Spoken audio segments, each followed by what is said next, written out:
Okay, so if you did this activity, then you really were able to see that some of the graphs were easier to place and some of them were tougher to place, because you could probably argue about A, you could probably argue about E in terms of where they go. You can definitely, it's very clear where F is going to go. That's a very, very strong, that is the strongest negative correlation you can have. So F would be here. So you see these limitations. I want to talk about a way for us to cut and dry decide what is the strength of the correlation, and we're going to do that. Okay, so there's something called a correlation coefficient, and we're using the letter R to represent that. Okay, so this is what I want to show you. We're going to start with some examples, okay, because I could sit here and explain R, but if you don't have any examples and you don't have anything to really think about, then it's going to be tougher. So here we go. So I took the spectrum and cut it into two parts. Okay, so here I have 0 on, and this was where the middle, quote, middle, this pink line is where the middle of the spectrum was. The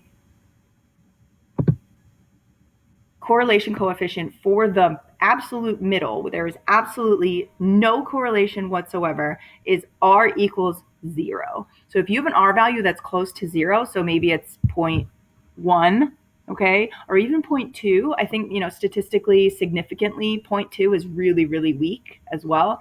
And if you look at this 0.1, R equals 0.1, this value, which you're going to understand a little more later, but look at this. This is a very, very scattered. As I go from 0 to 0.1 to 0.5 to 0.7 to 0.9, you look at the tighter, tightest, as the points get tighter to the linear form, you are going to have the strong correlation. And if it's a positive value from 0 to 1, then that's going to be a positive correlation.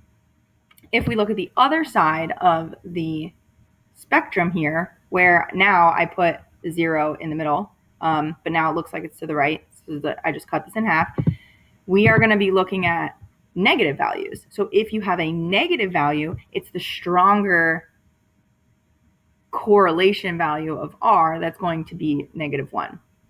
So the strongest negative relationship that you will ever see with all of your scatter plot points, not even scattered whatsoever, they're all actually linear, lying on the line of best fit, that is an R value of -1.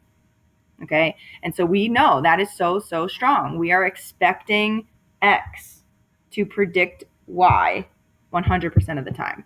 And that's really what we want to do with scatter plots.